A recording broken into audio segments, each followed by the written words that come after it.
네,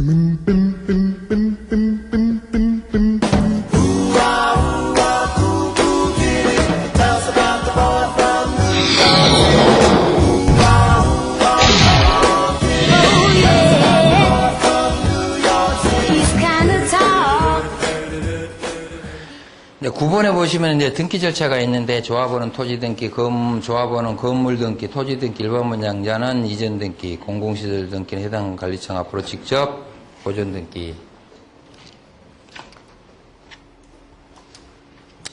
건축물 대장 등재는 모든 것은 조합명으로 다 올라갑니다, 이게.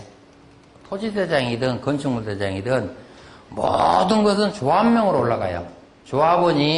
여기서 금방 조합원이 자기가 환지 취득을 해서 자기가 소유권을 그대로 갖고 있다 할지언정 건축물 대장은 다 조합으로 올라가야 돼요. 근데 일부는 조합원도 조합원 걸 올려주죠. 근데 종래 옛날에는 재건축은 옛날에 그럴 수밖에 없어요. 그것이 당연한 거고요. 지금 옛날에 2003년 7월 1일 이전에 사업 승인 받은 조합들은 지금 법을 안 따르고 국법을 적용을 받기 때문에 이제 사용검사가 떨어지고 나면은 분양받은 사람들은 그 사람 앞으로 올라가고 이제 일반 분양되는 것은 조합명으로 올라가고 그래요. 그러나 2003년 7월 1일 이후에 사업승인 인가를 받은 조합들은 이 도정법 등기 절차를 따르도록 되어 있기 때문에 무조건 건축물 대장은 조합명으로 다 올라간다. 공공시설 이거는 해당 기속청으로 등재가 올라가고 토지대행이든 건축물 대행이든 무조건 조합명으로 등재되지만은 등기는 그렇게 안 된다. 건축물 대장이 조합으로 됐다고 해서 무조건 조합으로 등기되는 건 아니고요. 그 표에서 보다시피 조합원,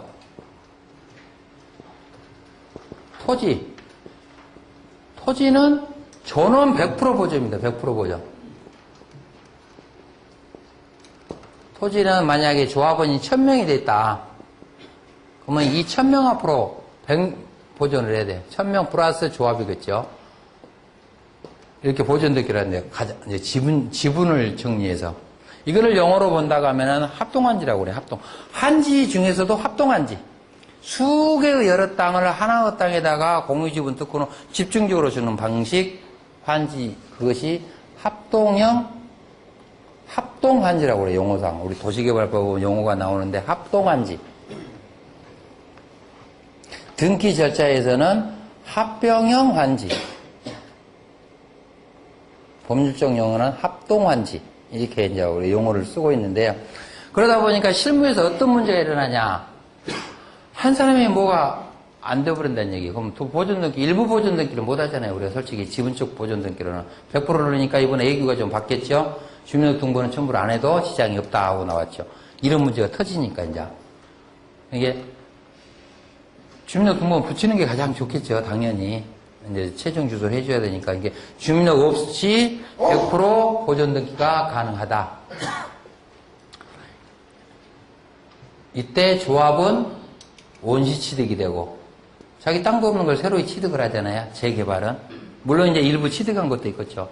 재건축 같은 경우에는 신탁 등기를 했으면은 자기 소유권 그대로 취득을 하는 거고, 신탁 등기 안 했으면은 신규 취득이 되어버리는 거고. 이때는 등록시 문제가 좀 나오겠죠, 당연히. 그건 서두에서 이미 얘기했기 때문에. 조합원들은 자기의 토지 지분을 그대로 갖고 있는 것은 아니고, 없는 사람이 토지 지분 갖는 경우도 있어요. 있는 사람이 줄어드는 경우도 있고, 그거는 이제 우리 이종고시 효력이 공용환권이기 때문에 강제적으로 권리를 변환해서 토지한테 건물한테 집중적으로 주는 이종고시 효력이 공용환권이라고 그러기 때문에 준다는 얘기죠. 그래서 조합원들은 지분, 로 자기가 환지 취득을 한다. 그래서 100% 보존 등기를 하게 되죠. 건물도 마찬가지. 건물은 당해 조합원은 자기 것. 당해는 당해. 그런데 일반 분양분 채비지죠. 채비지와 보류지. 보류지는 조합은 보류지에 부분에는 조합이 취득을 한다는 게. 여기 등기도 100% 등기입니다. 100% 등기. 101호만 빼고 등기는 못해요. 3000세대가 만약에 재개발이나 재건축 사업 인가나서 3000세대 몽땅 등기를 해야 돼요. 어느 한 세대를 뺄 수는 없어요. 근데 도저히 그건 이해가 안 되죠.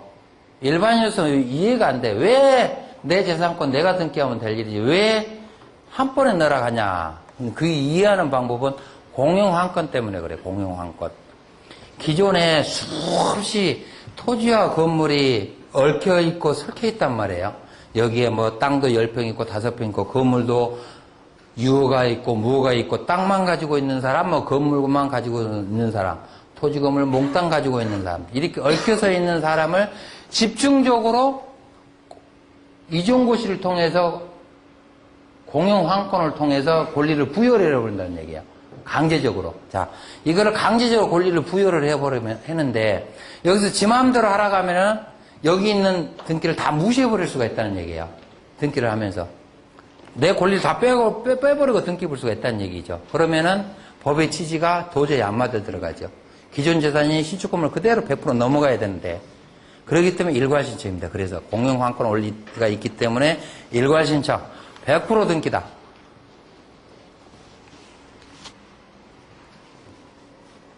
뭐 공공시설까지 다 동시에 다 등기 들어가죠. 그 다음에 이제 권리가 있을 거 아니에요. 또 권리. 여기에 이제 권리 붙은 거. 여기도 동시신청.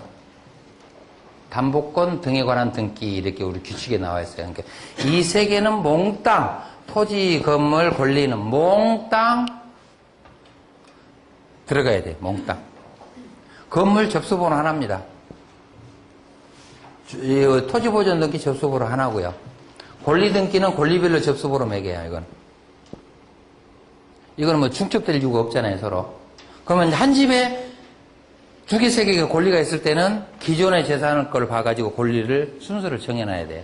그러면 이제 기존의 토지 건물 등기부등본 보면은 다 권리 순서가 있을 거니까 그대로 한 집에 여러 개의 권리가 있을 때는 기존 등기의 순서대로 하면서 권리 순서대로 접수번호를 부여를 한다. 그래서 하나 일괄 등기로 들어가요. 이제 이거는 신축이죠, 신축. 이러기 전에, 이런 등기 전에 기존권 멸실 등기로 들어있어요, 기존.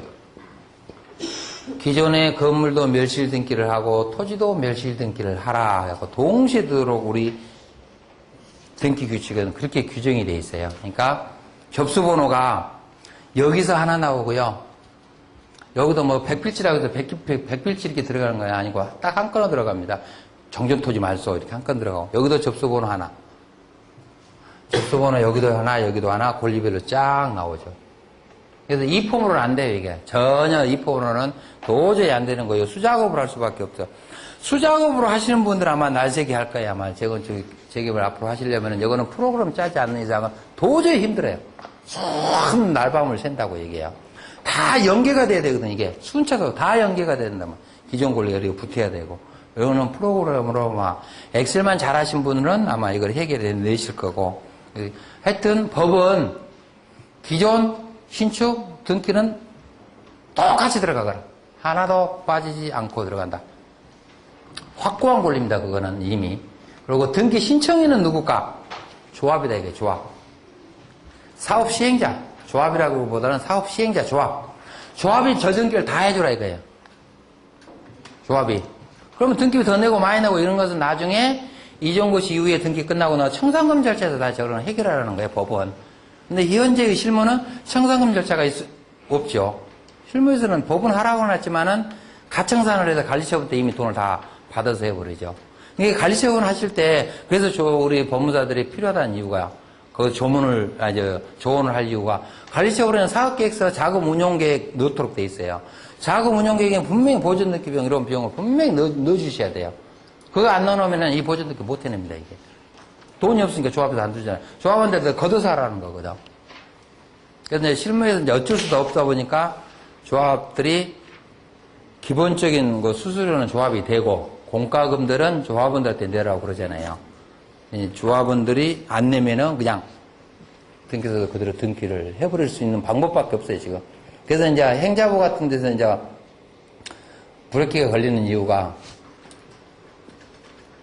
등록세를 우리가 신고를 하러 갔는데 이임이 없다고 해서 이제 등록세 발급을 안 해줘요, 이게요. 조합에 그런 돈이 있어도 그 조합원들을 위해서 등기를 해주고 싶어도 해줄 방법이 없어요. 이임이 없다고 해서 등록세 자체를 또 거부해버린다고요. 그래서 그런 것이 상당히 실무에 부닥치고 있는데, 그렇습니다. 어쩔 수 없이 등기비 미납으로 해서 등기 들어갈 수밖에 없어요. 그래서 법무사들이 상당히 애로사항을 느껴요. 그래서 꼭 관리처분 때는 보존등기비용, 자금운용상 보존등기비용이 꼭 그때 통과를 딱 잡아서 얼마 이렇게 해서 딱 그때 비축을 해놔야 하니 이때 애로사항이 없다. 그래서 A라는 법무사가 이거를 다 등기를 맡았다. B라는 법무사 못 치고 들어옵니다. 절대 못 치고 들어요. B라는 법무사가 조합원한테 등기 입장을 받아서 등기 들어가면 무조건 각하하게 돼 있어요. 등기 신청인 적격자가 아니라는 얘기죠. 또한 조합이 100% 안 들어오고 일부 세대를 빼갔다. 그러면 또 각하예요. 근데 실무에서는 받아주는 경우도 있죠. 그럼 법에는 무조건 들어간다. 그러다 보니까 상당히 문제점도 많이 있고, 뭐, 이제 등기 안 한 놈, 등기소에 갖다 민원도 내불기도 하고 뭐 그랬는데, 그래서 어찌됐든 조합이 등기 신청에 100% 장악을 갖고 있고, 이미 이거는 우리 고등법원 판례까지 다 나와 있습니다, 이게. 조합이 아닌 자가 등기 신청하는 것은 할 수가 없다. 그래서 조합만이 가능하다. 그래서 이제 법무사들이 이거를 이제 법무사들께 두서너 군데 나눠줘요, 이게요. 나눠준다고. 왜냐면 큰 세대는 한 법무사한테 안 주니까. 그러면 이제 그 법무사들께 서로 이제 코드가 안 통해가지고 애로사항이 좀 많아요, 이게. 그래서 권리분석만큼 이런 담보권 등기, 이제 이거는 쉽게 한다고요, 이거는. 같이 신청서를 싸잡아버리면 되니까. 신청서 싸잡아서 같이 들어가면 되는데, 보존등기도 신청서가 법무사가 만약에 4명이서 했다가 보존등기 신청서 4명을 각각 사무실로 만들어서 접수문 하나만 부여해버리면은 관계가 없어요. 건물도 마찬가지고. 요거는 문제가 없지. 요것이 문제예요, 요것이, 형식. 요거는 일가 없애줘야 되니까. 그래서 이럴 때 등기 수임을 할 때는 법무사들끼리 요런 부분을 잘 나누셔야 돼, 이게요. 못 나눠가지고 법무사들끼리 난리에 쳐가지고 저것도 막 못 들어가고 저런 경우가 있습니다. 하여튼. 그래서 등기 신청에는 무조건 조합에 갖는다. 조합원들이, 한마디로 말해서 조합원들이 개개버리잖아요. 가만 놔놓으면 등기 돼요. 솔직히. 진짜 머리 좋은 사람들은 등기비 안 내고 가만히 있습니다. 그러면 지 앞으로 언젠가 등기해놨어. 원래 개긴 놈은 등기비 안 내고 등기를 한다니까, 이게. 법이 저렇게 해놨으니까. 근데 그런 얘기 절대 얘기하시면 안 되고. 얘기하시면 우리 법무사 하면 힘들어지니까. 등기 안 내면 등기 안 해준다. 이렇게 해가지고 뭐 표제부 등기만 해주겠다. 이러는데 실제 원칙은 표제부 등기가 불가능하다는 얘기예요. 금방 얘기했던 거는 2003년 7월 1일 이후에 사업시행 인가를 받은 재건축 조합, 그 다음에 전혀 옛날부터 재개발은 옛날부터 그래 왔으니까 그 다음에 이제 재개발 조합이 여기 특례법에 적용을 받고 2003년 7월 1일 이전에 사업 승인을 받은 조합은 기존의 방식대로 옛날 방식으로 등기를 하지 이 특례법 적용은 안 받는다는 것도 알고 계시고요. 뭐 신탁 등기 돼 있어가지고 요사이 뭐 토지 합병을 못하고 애로사항 있었지요, 막 재건축에 대해서는 토지 합병이 안 된다, 환지도 못한다. 그런데 이제 그 분야는 아마 6월 7일에 예규가 제정이 됐기 때문에 아마 아시는 분 다 아실 거예요. 기존의 재건축에 대해서는 외적으로 신탁 등기에 대해서 합병할 수 있는 근거, 그 다음에 환지 등기와 비슷하게 기존 토지를 다 말소하고 신규 토지 하나로 이렇게 만들 수 있는 거예요. 땅을 합치는 등기, 이거는 하여튼 6월 7일에 예규가 제정이 돼 있습니다. 그러니까 그거를 참작해 보시면은 기존에 이미 옛날 법에 의해서 주택법에 의해서 주택건설 촉진법에 의해서 재건축 사업을 하고 오시는 사업장들은 토지 정리가 쉽게 될 거예요. 아마 그 규정은 6월 7일 날. 그 예규는 우리 사무실 그런 것이 하나 부닥쳐가지고 내가 쫓아다니면서 제가 뭐 그 등기과장하고 수없이 논의해서 제 예규를 제정을 해와서 우리는 그걸 요긴하게 써먹었었죠. 하여튼 그런 규정이 있으니까 그걸 이유로 해서 토지 정리를 할 수가 있다. 신법은, 지금법은 토지 정리는 알아서 돼버린다는 얘기죠. 기존 땅을 아예 말소해버리니까. 새로운 토지로 보존등기 돼버리니까 이런 등기 절차를 좀 하시고요. 이게 개략적으로만 얘기를 했지만은 이 동시 신청한다는 게 진짜 어렵습니다, 여러분들 진짜. 이거는 말로만 내가 앞에서 얘기하고 있을 뿐이지 실제 실전에서 들어가 보면은요 진짜 어려워요, 이게 권리가. 재건축은 좀 편합니다. 기존에 공동주택이니까 좀 편해요. 권리 분석이. 재개발은 땅이 수없이 얽혀있고 설켜있고 거기 뭐 저미지 조합원, 비저미지 조합원 뭐 이런 게 있기 때문에 상당히 어려워요. 그러니까 사실상 수작업으로는 어렵고 데이터베이스로 해서 이렇게 운영할 수 있는 방법밖에 없죠.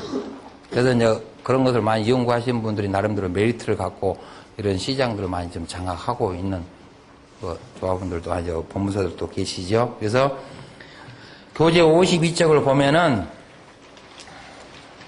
등기는 무조건 동시신청이다. 종전부동산, 신축부동산, 담보등기 모든 것은 일괄로 등기를 해야 된다.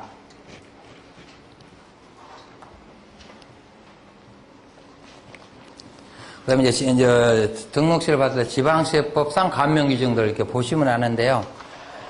거기에 이제 가면 재건축에 대해서는 우리 조례 13조에 있습니다. 재건축은 13조에 있는데 재개발은 16조인가에 가 있어요. 서로 적용을 틀리게 합니다. 이게.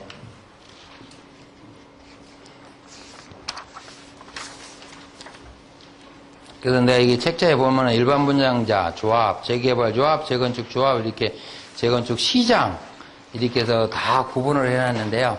여기서 이제 재개발은 무조건 이제 비과세를 하잖아요. 재개발은 사업자한테는 무조건 비과세를 합니다. 사업자. 그리고 조합원들은 재건축은 공사비에다 내도록 돼 있어요. 지금 공사비에. 근데 재개발은 청산금에다가 부과를 한다. 청산금에다 부과를 해요. 그래서 청산금이라는 게 뭐예요? 분양가에 신축 건물 분양가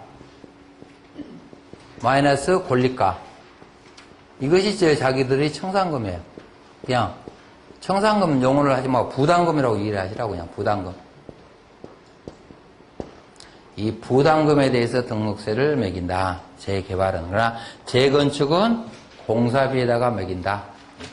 공사비도 단순한 순공사비가 아니고 일체의 공사비.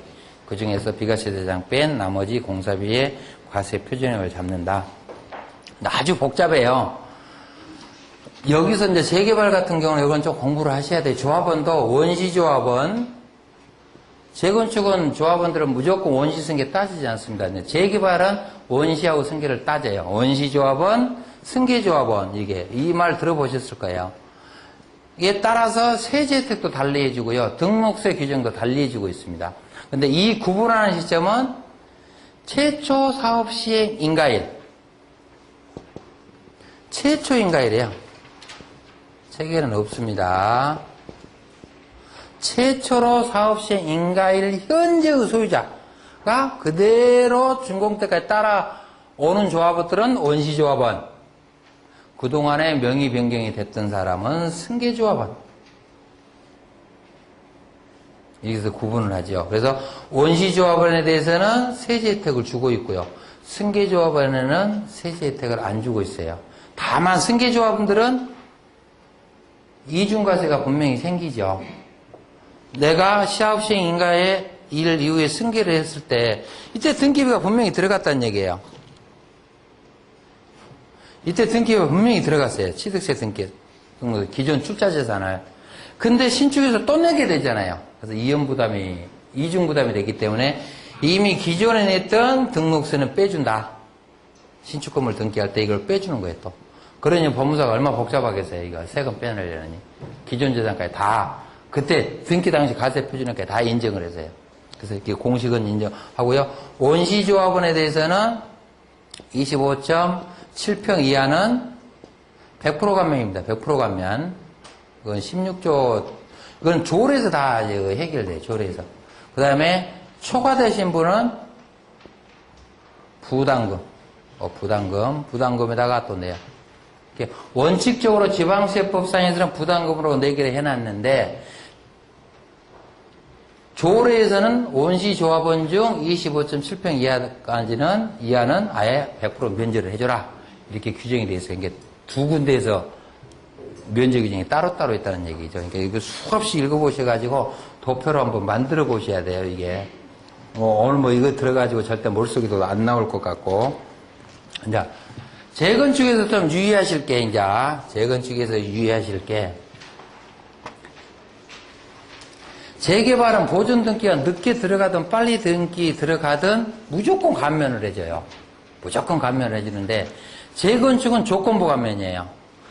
준공검사 받고 나서 2개월 안에 보존 넣기 하는 조건입니다. 하는 조건으로 조합한테 감면을 해줘요. 소형주택 60해봐 이하짜리들. 그 조문이 55쪽 아니 55쪽이 아니고요. 밑줄 꺼진 부분이 54쪽 보세요. 54쪽. 내가 밑줄 꺼놓은 부분이 있어요.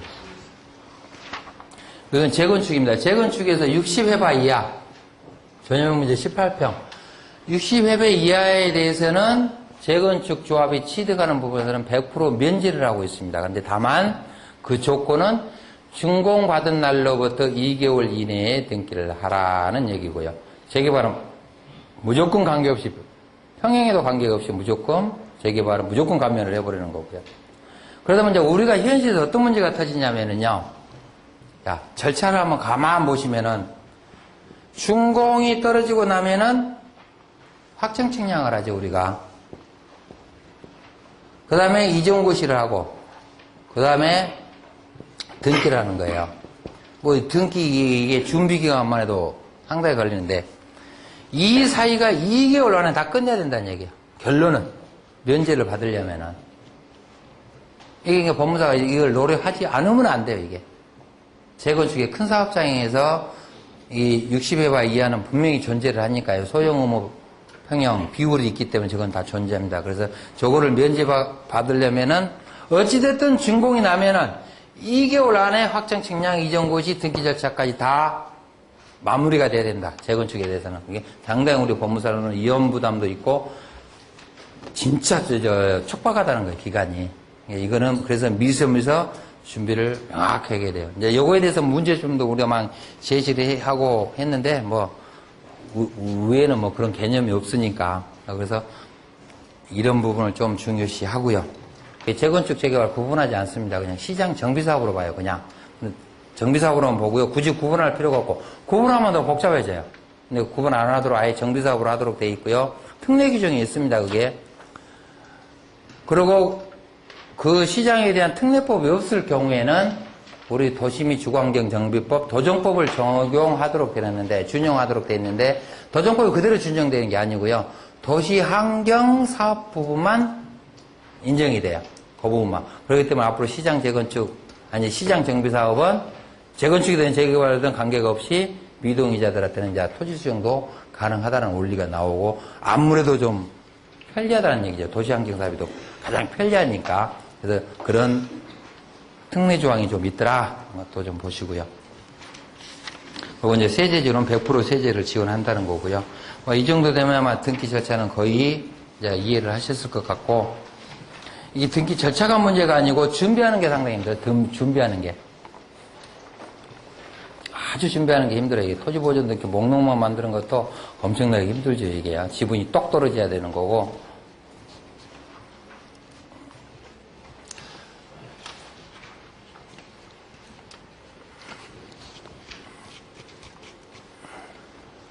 뭐 재건축 이건 전자등기도 도저히 못하는 거죠. 입홈도 못하고 전자등기도 못하고 오로지 수작업으로만 할 수 있는 방법밖에 뭐 입홈도 뭐 당연히 개발이 안 돼 있으니까